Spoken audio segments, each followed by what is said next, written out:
All right, if you are someone who likes to self-evaluate and figure out what you're not good at, that way you can better achieve, right? Because success starts with personal development. Okay, this is for you. This is the 30 major causes of failure from Think and Grow Rich by Napoleon Hill. Okay, I'm going to go through it a little fast. Keep in mind it is from an old white man written a really long time ago, but this book is very educational. Okay, so number one, he says it's unfavorable hereditary background, notably a deficiency in brain power, which what I think he means here is that you mentally just cannot learn.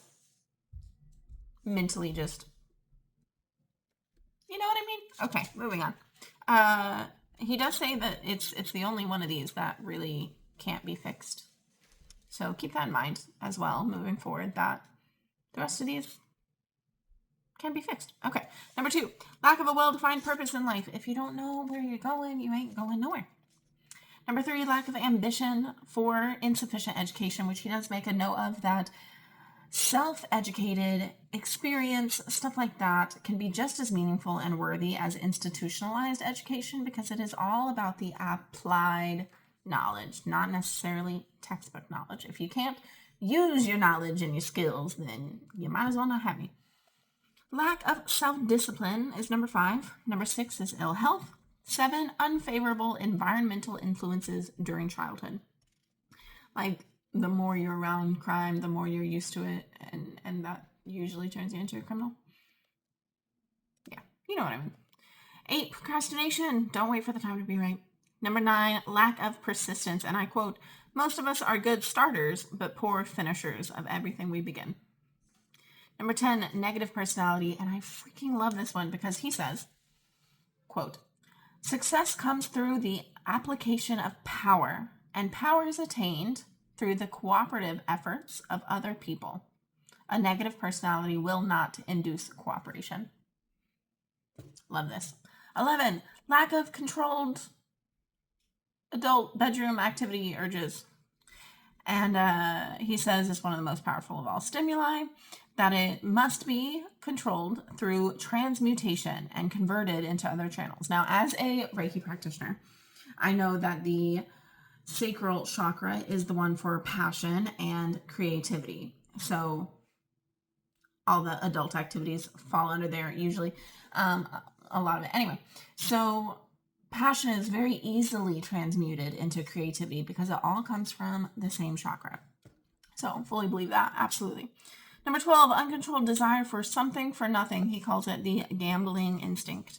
Number 13, lack of a well-defined power of decision. If you can't make any decisions, you can't go anywhere. Number 14, one or more of the 6 basic fears. I can make another video about it if you'd like.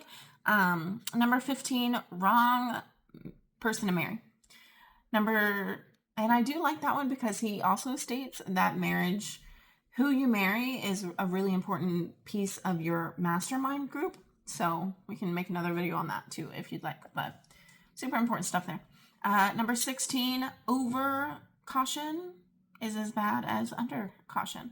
Number 17, wrong selection of associates in business. Number 18, superstition and prejudice. I'm going to read this one to you. It's short. Superstition is a form of fear, which I agree with. It is also a sign of ignorance, which I do not agree with. People who succeed keep open minds and are afraid of nothing. Number 19, wrong selection of a vocation. He specifically states here that no one can succeed in a line of endeavor they do not like. Love that. Number 20, lack of concentration of effort. Don't be a jack of all trades. Pick one definite chief aim. Number 21, the habit of indiscriminate spending, usually rooted in the fear of poverty, believe it or not. Money in the bank gives you a very safe foundation of courage when bargaining for the sale of your services. Taking any risk, honestly. Number 22, lack of enthusiasm. And I really like this one because he says, without it, you cannot be convincing. With it, you are contagious and welcome in any group of people. I'm paraphrasing here, but you get the point. 23, intolerance. And sometimes I love old white men because he did so much research, which is why I love his book on successful people, which of course were mostly white men back then, but we all know it's because they were backed by strong women. Anyway, he says, and I quote, "Intolerance means that one has stopped acquiring knowledge. The most damaging forms of intolerance are those connected with religious, racial, and political differences of opinion." Okay. Number 24, intemperance. Number 25, inability to cooperate with others. Number 26, possession of power not acquired through self-effort. Like, quick riches are more dangerous than poverty. If you came into a lot of money without having to work for it, you're SOL, bud.